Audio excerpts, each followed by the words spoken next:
Let's talk about love.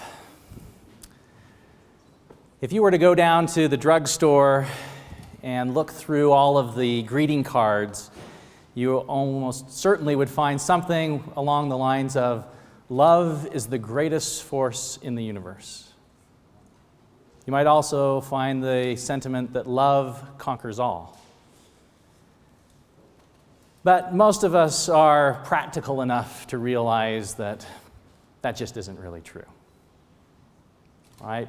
There are certain things in this world that love really can't conquer. There are things that are so horrible, genocide, war, all forms of violence, that love in the face of a gun is really meaningless. We need something a little stronger. That's what common sense tells us. Well, I'm here to challenge the common sense. I'm here to suggest that, in fact, compassion is effective in the face of a gun. What I'm calling confrontational compassion, that in the moment, love can be very effective. In fact, much more effective than we would intuitively think. Many of us would think, well, sure, love will overcome all of these things and will conquer everything when all of us are more loving. But in fact, love can conquer in the moment of aggression. Now, that will sound counterintuitive to most of you. So I want you to consider with me just a few historical examples of how this has actually worked.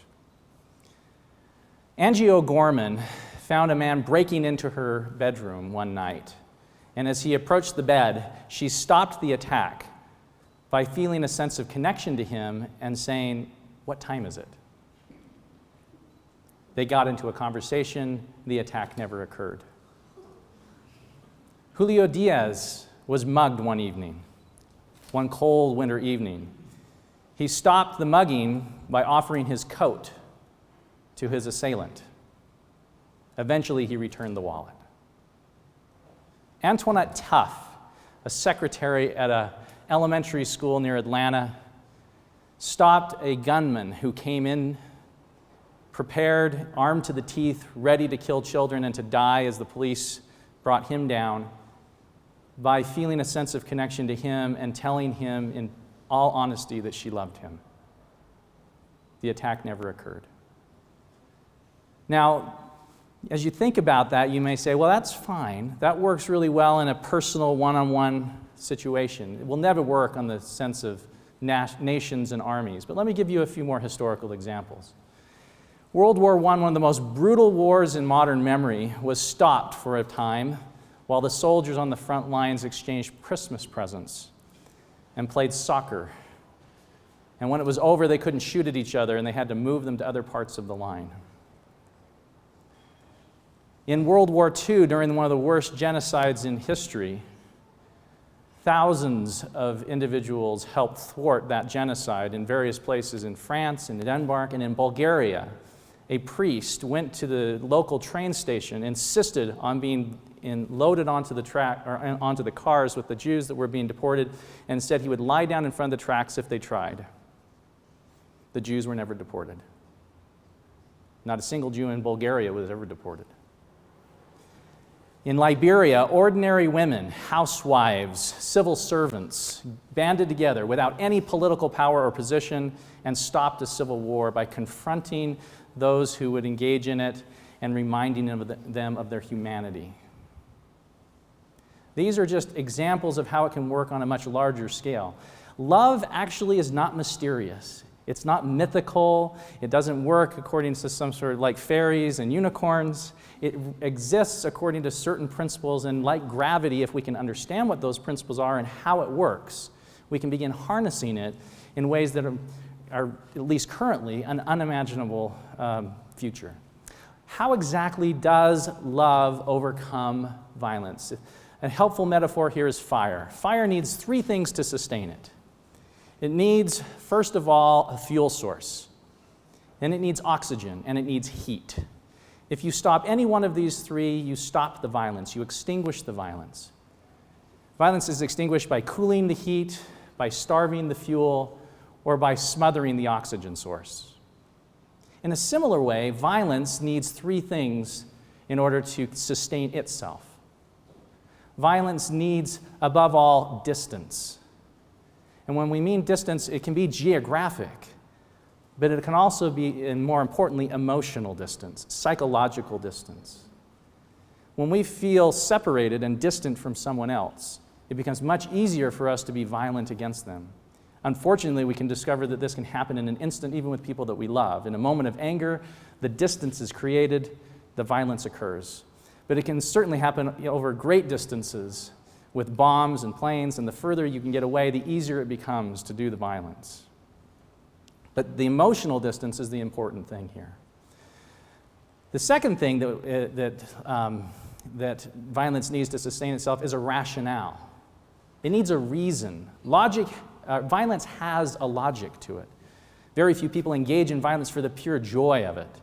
They do it for a reason, and the reason usually is some sort of grievance that must be corrected, a wrong that must be righted, some sort of justice that must be accomplished through the violence.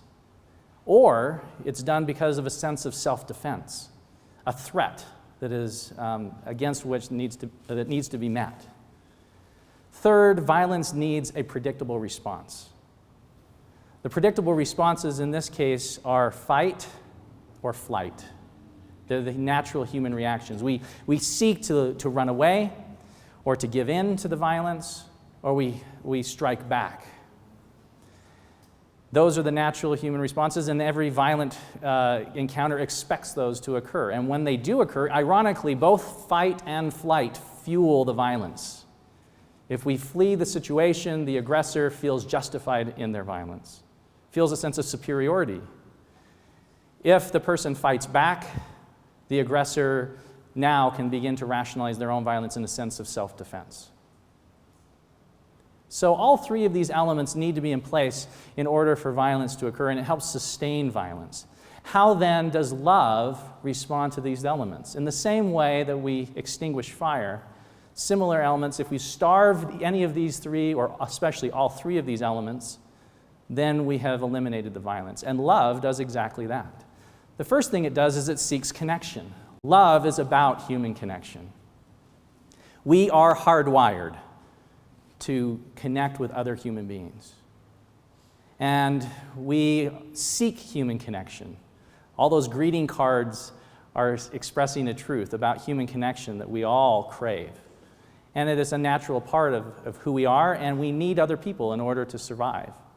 We are, unfortunately, also hardwired to compete. We often connect with others to compete against other groups. In essence, love favors one of those human impulses and tries to overcome the other, which is the sense of distance. So connection is the first part. The second is to starve the violence of its rationale, of its fuel. If violence needs a grievance, or if it needs a threat, when someone responds to an aggressor with genuine compassion, genuine love, the sense of grievance, the sense of threat can no longer be sustained, and ultimately the violence can no longer support itself.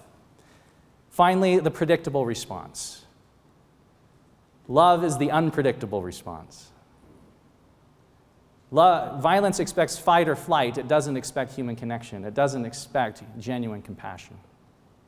So violence in the face of something unexpected has to take a step back, refigure the situation, and try to figure out what to do. And by that point, the connection can be made. The rationale has been starved. So in very simple psychological ways, love is a very effective tool against violence. And in all of the examples that I shared earlier, one or all of these elements were at play. They surprised their attackers with a sense of compassion and genuine concern. They sought connection, and they eliminated all the rationale, or whatever rationale might have had existed for the violence that was being attempted. Now, if you think about this, you say, well, that's all well and good, but how do we do that? One of the things to point out about love here, and this kind of love, is that this kind of confrontational compassion is not soft. We're not talking about fleeing and giving in to violence. We're talking about standing up to violence. And this kind of confrontational love does exactly that. It's not cowardly. In fact, it requires a certain degree of fearlessness to engage in it. It's not safe. Love isn't safe. This kind of love isn't safe. There are going to be casualties, maybe even deaths, in the most egregious examples. And ultimately, it's not foolproof. There are going to be setbacks and defeats. But studies and scholarship are showing more and more that violence, though it may not be safe or foolproof, is often more effective, more able to meet the aggression, more able to diffuse the aggression and transform the situation than a violent response.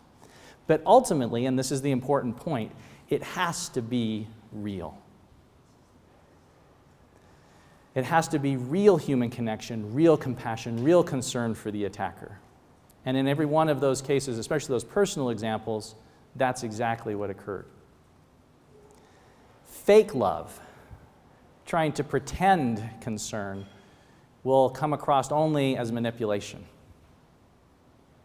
Well, then how in the world do we develop a sense of love and be able to approach such horrible situations without giving in to our fight or flight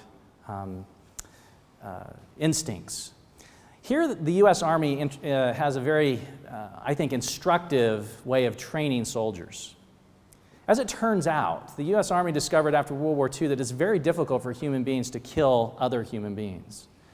That 75% of soldiers in the field of battle facing the enemy did not fire their weapon at the enemy. They had to overcome the natural sense of the connection between humanity in order to get soldiers to be more effective. So they developed what was called reflexive fire training. They put soldiers onto shooting grounds and they shoot the guns over and over and over again at targets and quickly moving targets and training them to be reflexive in their firing. Thus the term, reflexive fire training. Therefore, when faced with a real threat, no thinking occurs. A shot is fired. And it turns out that it's very effective. They have brought firing rates up into the 80s and 90 percentiles now. Reflexive fire training takes one part of our human wiring and helps emphasize it to the point that it becomes the reflex. Video games and first-person shooter games also help to develop that reflex, and that's why the Army has used many of those very similar kinds of video games in their training. What if we took all of those resources, we took all of the creative thinking that's gone into develop something like reflexive fire training and did it to emphasize the other part of our hardwiring?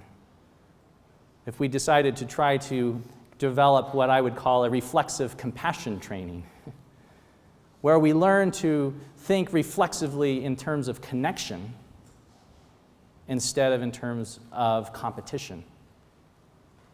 We're hardwired for both. Which ones will we emphasize? And could we train ourselves to do it? Now, this is something that we can do on a personal level. We can begin by engaging in acts of selflessness and love and compassion and choosing to do this over and over and over again until we develop within ourselves a sense of reflexive compassion, even for those who might be attacking us. But I think the next step is the one that we haven't even begun to imagine, and that is could we imagine an entire world, a nation, an entire army that has been trained in principles of reflexive compassion. What kind of world would we have in which we defended ourselves with love instead of with a gun? How might we have been able to see a new future? I'd like to propose to you that if we did this, we would begin to fulfill a prediction by the French philosopher Chardin.